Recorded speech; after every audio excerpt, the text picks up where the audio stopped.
Salut à tous, c'est RM.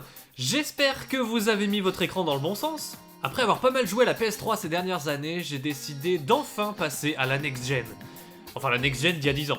L'an dernier, je vous ai fait une vidéo pour les 10 ans de la Wii U, aujourd'hui même, c'est les 10 ans de la PlayStation 4 en Europe. Donc j'avais envie de vous partager ma longue et satisfaisante expérience avec cette console que j'ai achetée Day One. Ça, c'est mon modèle d'époque. J'ai jamais acheté de Slim ou de Pro.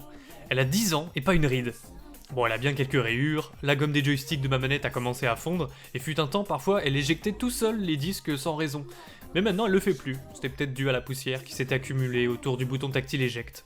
Mais je dirais que pour une console achetée le 29 novembre 2013, c'est-à-dire les premières versions, qui ont souvent plus de chances d'avoir des défauts de fabrication, je m'en sors plutôt bien pour le moment. J'y joue encore régulièrement, et elle me fait pas de caprice. Là par exemple, il y a 2 semaines, je me suis fait God of War Ragnarok dessus. Ça tue! Je suis choqué par sa longévité, presque inédite sur console Sony. Le fait que 10 ans après sa sortie, on ait toujours autant de nouveaux jeux qui sortent, et pas que des titres indés, même des grosses productions, ça m'enchante beaucoup.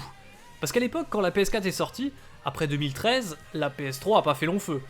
Et le peu de jeux qui continuaient de sortir dessus étaient nettement plus bâclés que ceux qui sortaient quelques années plus tôt. Alors que la PS4, franchement, si t'exclus Cyberpunk, même après la sortie de la PS5, elle te propose toujours des titres très soignés, comme God of War ou Resident Evil 4. Et on espère que ceux de l'année prochaine, comme Like a Dragon, Infinite Wealth ou Persona 3 Reload, suivront la tendance. Pourtant, son lancement en 2013, c'était pas ça. J'ai d'ailleurs longtemps regretté de l'avoir acheté Day One. Et c'est ça qui m'a conduit à ne pas prendre la PS5. Bref, trop de choses à vous raconter, donc on va reprendre dans l'ordre chronologique, après le générique.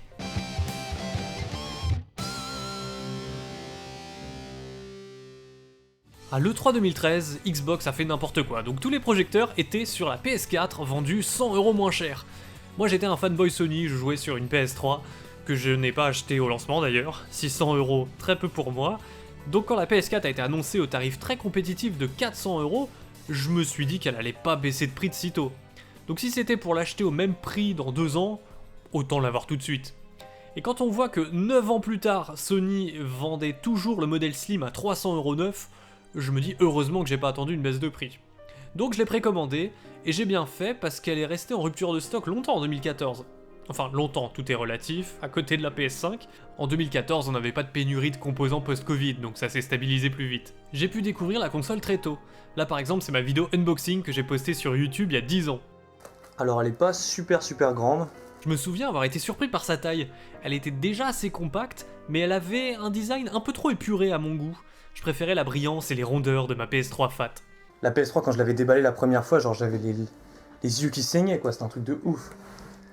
Alors que là la PS4, de toute façon je vais pas la regarder beaucoup, je vais juste jouer avec. Et tant mieux si la manette a déjà un meilleur design. La DualShock 4 était clairement meilleure. Ça faisait trop plaisir d'avoir enfin une nouvelle forme de manette depuis la PlayStation 1. Mais figurez-vous que j'ai acheté aucun jeu dessus pendant longtemps. Faut dire que fin 2013, le nouveau Call of, Assassin's Creed ou FIFA, ils sentaient pas encore la next-gen. Les seuls vrais exclus PS4, c'était Killzone Shadowfall et Knack. Donc absolument rien qui me donnait envie. Knack, c'était un beat'em all médiocre, et Killzone, un FPS banal de plus, même s'il faut reconnaître qu'il était très beau pour l'époque, avec ses effets de lumière. Par contre, j'avais toujours un abonnement PS Plus en cours de validité, donc je chopais un jeu indépendant gratos par mois.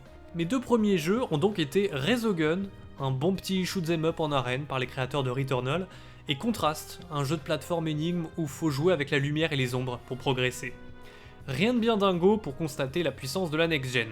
Tandis que sur PS3, là il commençait à se lâcher au niveau des jeux gratos PS Plus avec des grosses productions AAA. BioShock Infinite, le nouveau Tomb Raider, Devil May Cry, Metro Last Light.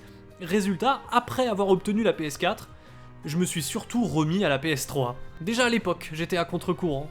Ça me frustrait parce que je venais de payer une console 400 balles, mais objectivement, les jeux PS Plus étaient plus intéressants sur PS3, et j'étais trop un crevard pour lâcher 70€ dans des jeux neufs sur PS4. Par contre, ce que je faisais, c'est que je branchais ma DualShock 4 sur ma PS3, donc j'avais quand même un peu l'impression de jouer à une nouvelle console.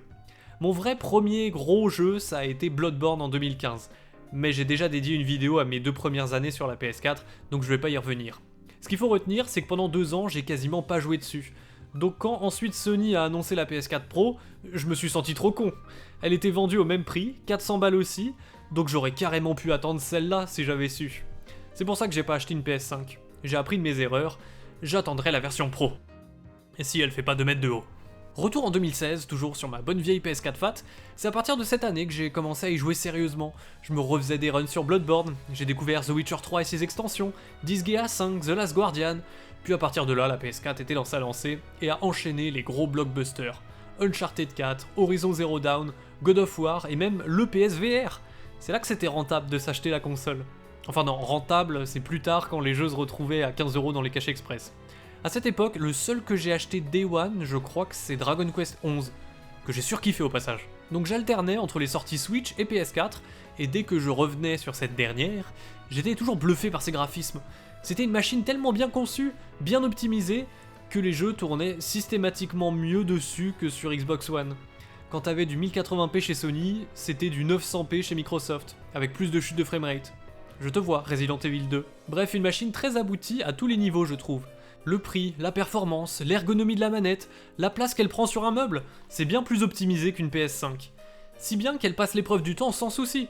Pour une console qui a 10 ans, elle est toujours fantastique et très moderne aujourd'hui. Quand on entend des journalistes se réjouir qu'une Switch 2 puisse faire tourner FF7 Remake, j'ai envie de dire, bien ta technologie de 2013.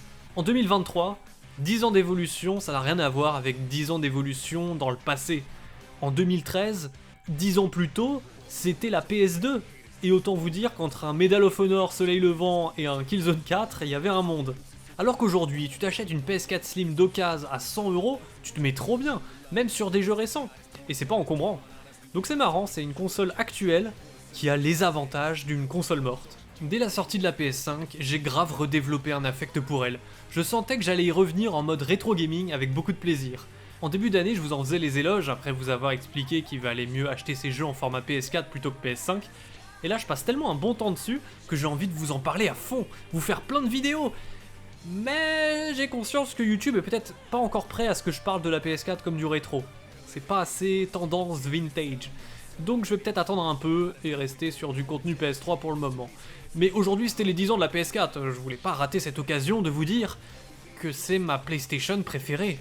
J'aime ce qu'elle a entrepris, sa longévité, sa diversité, ses bonnes idées optionnelles avec le PSVR ou le Remote Play Vita, tout en gardant une simplicité dans son core design. C'était pas un hub multimédia comme la Xbox One, c'était avant tout une console classique de jeux vidéo, d'où leur slogan For the Players. C'est aussi la PlayStation qui marquait une rupture parce que c'est la première qui était pas rétro-compatible. Elle partait de zéro, elle a rebattu les cartes, donc son lancement était pas terrible, mais aujourd'hui avec du recul, c'est fou tout ce qu'elle te permet d'expérimenter. Donc j'ai pas encore l'appel d'acheter une PS5.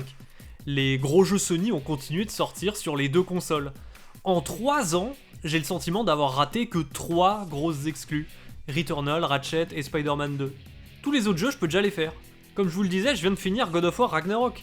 On dirait un jeu next-gen, même sur PS4. Fin 2022, c'était le dernier titre first party Sony de la console.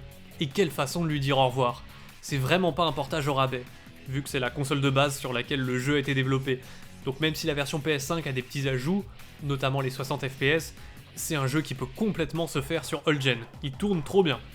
Et même si c'est bon, les studios Sony ont maintenant tourné la page, les éditeurs tiers, quant à eux, continuent encore grave de la soutenir. Capcom, Sega, EA, Ubisoft, Activision Blizzard.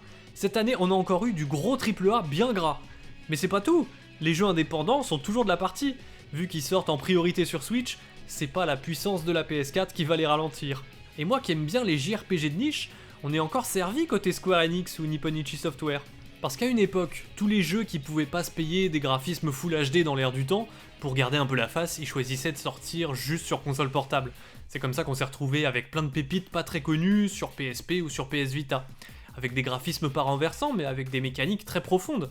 Je pense au studio Falcom avec ses jeux Ys ou Trails. Une fois que la Vita est arrivée en fin de vie, c'est la Switch qui a pris la relève. Et vu que maintenant Sony n'a plus de console portable sur le marché, et que c'est accepté socialement de sortir des graphismes PS2 sur une console de 2023, bah ces jeux-là, ils arrivent sur PS4. C'est inédit ça. Imaginez un peu que tous les RPG de la PSP aient connu un portage PS2. Que tous les RPG de la Vita aient connu un portage PS3. C'était loin d'être le cas. Alors qu'encore aujourd'hui, il y a tout qui sort sur PS4. Rien qu'en 2023, on a eu Trails to Azure et Trails into Reverie. Et pas qu'en démat, en physique même. Trails to Azure, c'est un portage d'un jeu PSP d'ailleurs, qui était sorti qu'au Japon à l'époque, et qui arrive chez nous 12 ans plus tard sur Switch et PS4. Ça lui offre une telle diversité à sa ludothèque, tous ces petits jeux, ces gros jeux, ces portages, ces remakes. Elle est peut-être pas rétro-compatible, mais elle couvre une énorme partie de l'histoire du jeu vidéo, si on compte en plus toutes les compilations. Mais il n'y a pas que des vieilleries, Trails into Reverie, c'est un vrai nouvel épisode qui est aussi sorti en 2023. Et là on est sur un jeu full 3D avec même du contenu bonus VR, uniquement sur la version PS4 avec le PSVR 1. T'as pas ça sur le disque PS5. J'aime bien parler des jeux Falcom, parce qu'ils étaient toujours là pour continuer de sortir des RPG sur des consoles passées de mode, comme la PSP, la Vita ou la PS3. Donc content de voir qu'ils n'ont pas abandonné leur philosophie, même après le boom de la Switch. La PS4 est toujours soutenue. Et l'année prochaine, ça continue avec 2 nouveaux jeux Falcom, Trails Through Daybreak et Is This Nordics. De plus, une PS4 qui vit plus longtemps, c'est aussi une PS Vita qui vit plus longtemps. Je rappelle que tu peux transformer ta PS Vita en PlayStation Portal pour jouer à tes jeux PS4 en mode portable. Et t'es pas obligé de passer par le Wi-Fi pour les streamer, donc ça améliore grandement l'input lag, contrairement au PlayStation Portal. Donc personnellement, je vais continuer de garder un œil sur les jeux PS4 qui sortent en 2024, en 2025, et au-delà, on croise les doigts. Parce que c'est historique une telle durée de vie. Par exemple, en comparaison, même si la Xbox One a continué d'avoir un nombre de jeux tout à fait honorable, là on sent bien que ça ralentit, avec Capcom qui décide de ne même pas développer de version One pour Resident Evil 4 et Street Fighter 6. Et côté JRPG, à part Sega, y a plus grand chose chez Microsoft. La PS4 quant à elle, elle résiste, elle prouve qu'elle existe, alors permettez-moi cette petite trivialité, la PS4, même en 2024, ça reste un véritable danger. Et si vous voulez toujours plus de PS4, voici une playlist qui devrait vous ravir.